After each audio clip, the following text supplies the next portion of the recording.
Pour cela que c'est important de ne pas tomber dans le sommeil. On va parler d'un sommeil spirituel ce soir.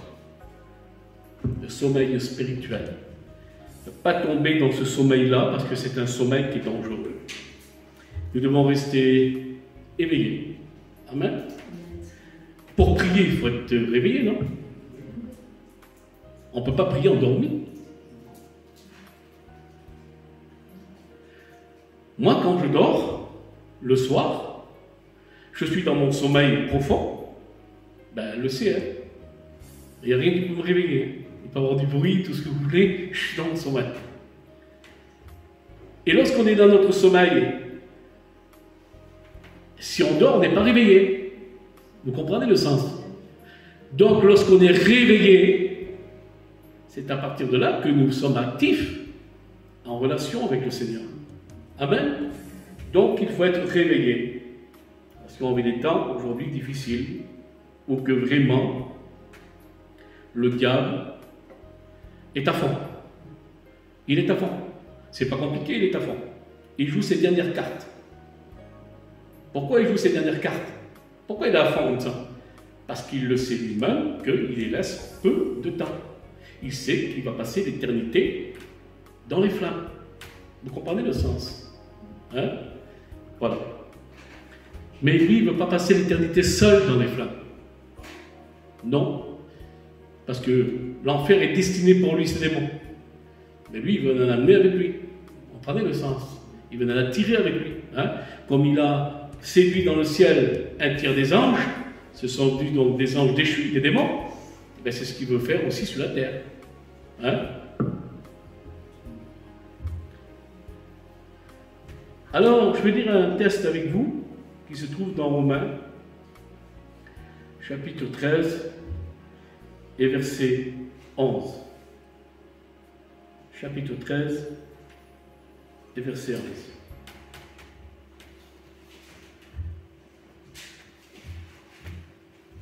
Alors, il est écrit ceci. Cela importe d'autant plus que vous savez à quel temps nous sommes. C'est l'heure de vous réveiller, enfin du sommeil, car maintenant le salut est plus près de nous que lorsque nous avons cru. Le salut est plus près de nous que lorsque nous avons cru. Le salut, il est à la porte, voire même à la poignée. Le salut, c'est Jésus. Amen. Alors il dira cela importe d'autant plus que vous savez à quel temps nous sommes, c'est l'heure de vous réveiller. L'heure de vous réveiller, enfin du sommeil. Je crois que les temps qu'on vit aujourd'hui, c'est plus le temps de s'endormir. Et c'est pas le temps de s'endormir. C'est pour cela qu'il faut rester dans l'activité, être actif et dévoué pour le Seigneur. Ce que Dieu veut, c'est que nous grandissons spirituellement, dans une croissance spirituelle. Vous savez, mes frères et sœurs, c'est important de grandir dans une croissance spirituelle. Ce que Dieu veut qu'on vienne autonome. Autonome, à maturité. Le mot est dit maturité. Et lorsqu'on est à maturité, on n'est plus emporté en couvent de doctrine. On sait à qui nous avons affaire. On arrive à discerner le loup. Vous comprenez, mes frères et sœurs, c'est important, Seigneur. C'est pour cela que nous devons plonger à fond dans la parole de Dieu, notre esprit dans la parole de Dieu, et surtout avoir cette relation avec le Seigneur, ces profondeurs avec le Seigneur. C'est le moment d'être pris du Seigneur. Parce que lorsqu'on est pris du Seigneur, c'est à partir de là que nous recevons les révélations du Seigneur. Plus qu'on va être pris du Seigneur, plus que le Seigneur va nous montrer les choses. Mais si nous sommes loin, on ne verra rien. Vous comprenez? Parce que si on est loin, c'est qu'on dort. Et si on est pris du Seigneur, c'est qu'on est réveillé, on est actif. Amen. Et à combien qu'il est important, Seigneur? Alors, c'est important, bien sûr, d'être réveillé. Éphésiens 6, 13 et 15, il dira ceci. C'est pourquoi prenez toutes les armes de Dieu afin de pouvoir résister dans les mauvais jours et tenir ferme après avoir tout surmonté. C'est pourquoi prenez les armes de Dieu dans les mauvais jours, mais tenir ferme après avoir tout surmonté. Ça veut dire que tu as passé des temps difficiles dans ta vie, tu as combattu, tu as combattu, tu as combattu, tu as combattu, et puis à partir de là, eh bien ça continue. Le combat continue. Le combat ne s'arrêtera pas. Le combat continuera tant qu'on est sur cette terre. Et ça, c'est être réveillé. Être debout. Et lorsqu'on est réveillé, qu'on est debout, on combat. Vous comprenez? On a les armes. Hein?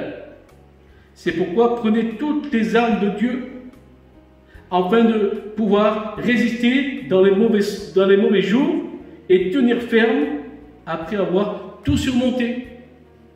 Tenir ferme. Vous comprenez? Tenir ferme. Tenir le bouclier. Ne pas le lâcher. Le bouclier de la foi. Gloire au Seigneur. Vous savez, mes frères et sœurs, apostasie veut dire faire une chute, tomber de haut. Je sais ce que ça veut dire, apostasie. Apostasie, ça veut dire de faire une chute, tomber de haut. Et la chute, comment nous pouvons la faire, cette chute? C'est lorsque nous allons nous endormir.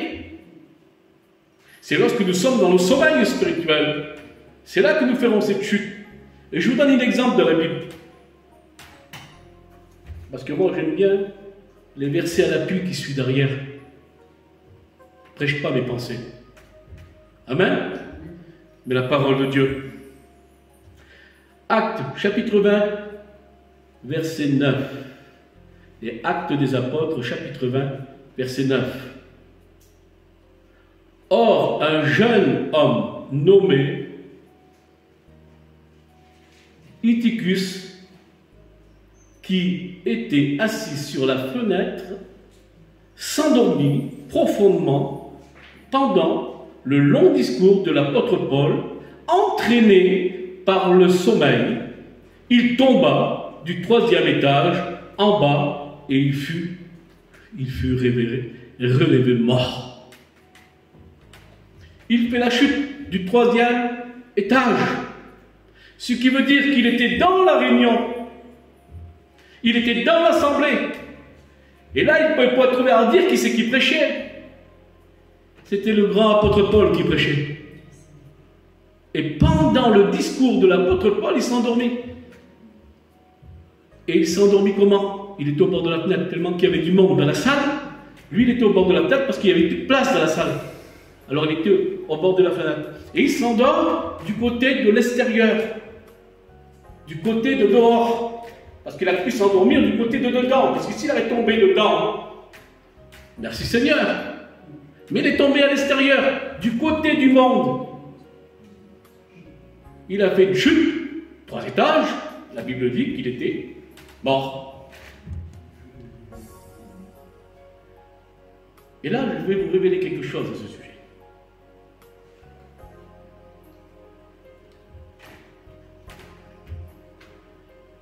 Il y a des chrétiens qui peuvent fréquenter les églises, mais avoir fait déjà cette chute. Écoutez la parole de Dieu, mais avoir fait cette chute du 3e étage. Abandon de la foi. Parce que laissez-moi vous dire, mes frères et sœurs, que l'apostasie ne concerne pas celui de dehors. L'apostasie concerne celui de l'intérieur. Et l'abandon de la foi, ce qui veut dire qu'il y a des chrétiens qu'ils suivent dans les églises. Ils sont partout dans les églises, ils y sont. Mais il n'y a plus la foi.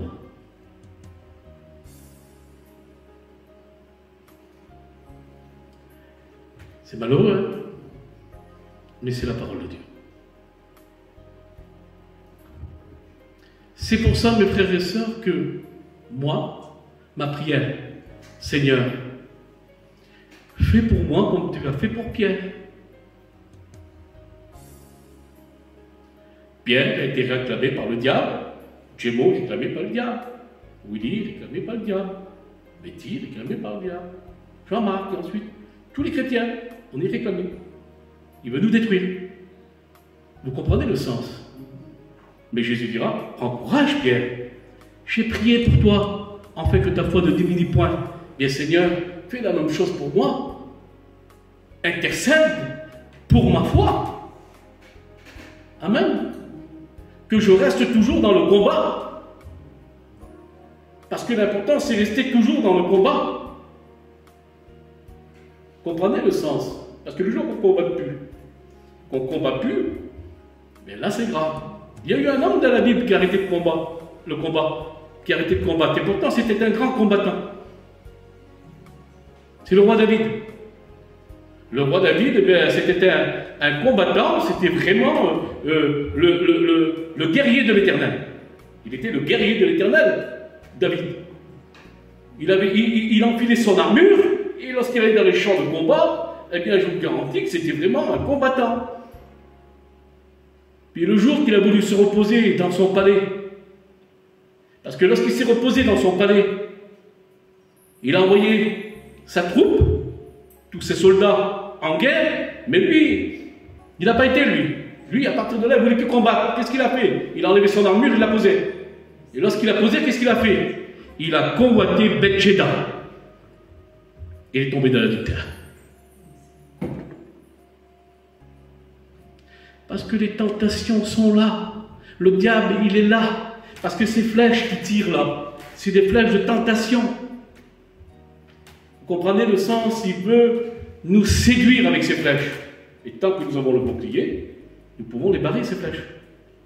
Vous comprenez? C'est important, Seigneur. Hein?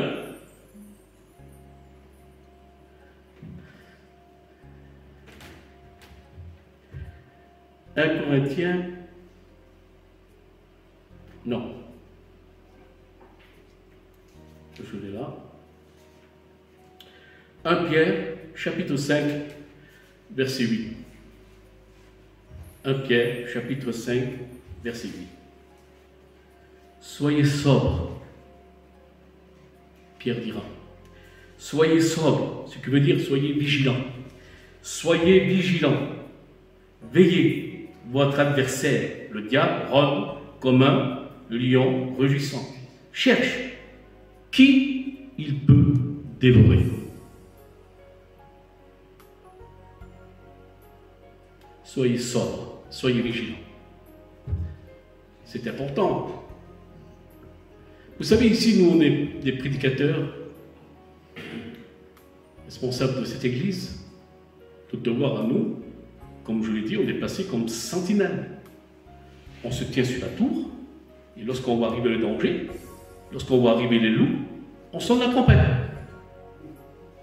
Pourquoi? C'est pour vous protéger. C'est notre devoir. Le jeune David, lorsqu'il était en train de paître le troupeau dans les montagnes, il dira, lorsqu'un lion qui viendra pour dérober une des brebis, même lorsqu'il sera la brebis dans sa mâchoire, j'y arracherai de sa mâchoire. Et David a été établi comme berger. Vous comprenez? Et ça, c'est le devoir des serviteurs de Dieu, des responsables des églises, c'est protéger le troupeau.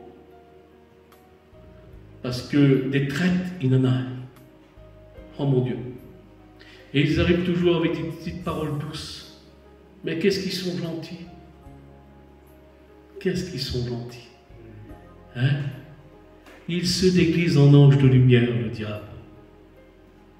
Vous savez, lorsqu'il est écrit qu'il se déguise en ange de lumière, c'est à travers des hommes. Hein?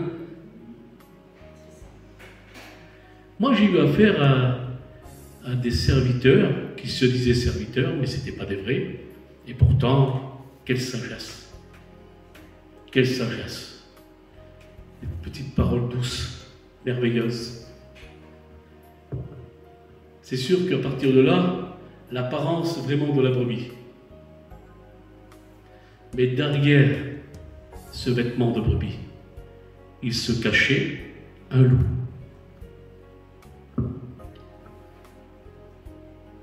Et je dis merci Seigneur que maintenant, que Dieu me donne à pouvoir discerner cela.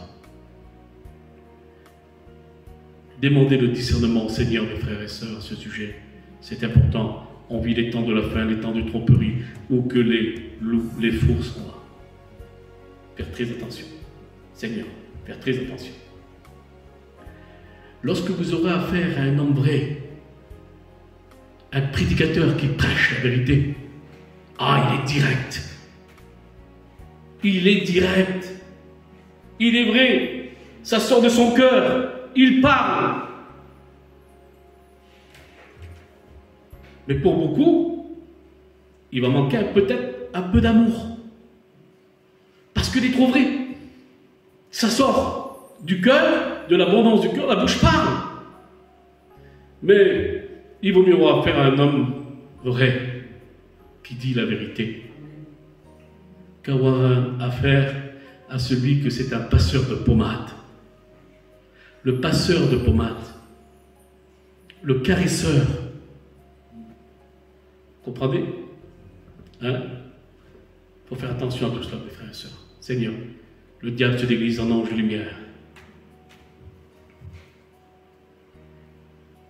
C'est pour cela qu'il faut être réveillé pour voir tout cela. Eh oui. 1 Pierre, chapitre 4, verset 7. Mais la fin de toute chose s'est approchée. La fin de toute chose s'est approchée. Soyez sobres, allez encore une fois, soyez vigilants, veillez pour prier. Tradition David Martin, la Bible. 1 Pierre, chapitre 4, verset 7. Mais la fin de toute chose s'est approchée. Soyez sobres et veillez pour prier. La tradition de Bible, David Martin. Soyez sobres et veillez pour prier. Pourquoi veiller pour prier? Mais parce que c'est lorsqu'on est réveillé réellement, que je vous le dis, on est dans les profondeurs du Seigneur, on est proche du Seigneur, et là, bien sûr qu'à partir de là, alors on prie, on est bouillant pour le Seigneur, et bien c'est ça qui veut dire le test. Mais endormi, on ne peut pas. Endormi, on est loin. Loin du Seigneur. C'est pas le moment de dormir. Regardez, ce jeune homme, Eutychus, là, il était dans la réunion, il écoutait lui, le message. Mais il n'était pas dans le message. Il était ailleurs, lui. Vous ne bornez pas à écouter la parole de Dieu, mais mettez-la en pratique. C'est ce qu'il nous dit Jacques. Amen. Alors, je n'irai pas plus loin dans ce message. Regardez tout ce que j'ai. Ça ne sert à rien. Vous avez compris le message. Le diable, dans les attaques, il a doublé de volume. Nous, maintenant, qu'est-ce qu'il nous reste à faire en tant que soldats de Dieu? Doubler de volume avec Dieu dans la prière. Amen. Gloire au Seigneur, on prie le Seigneur.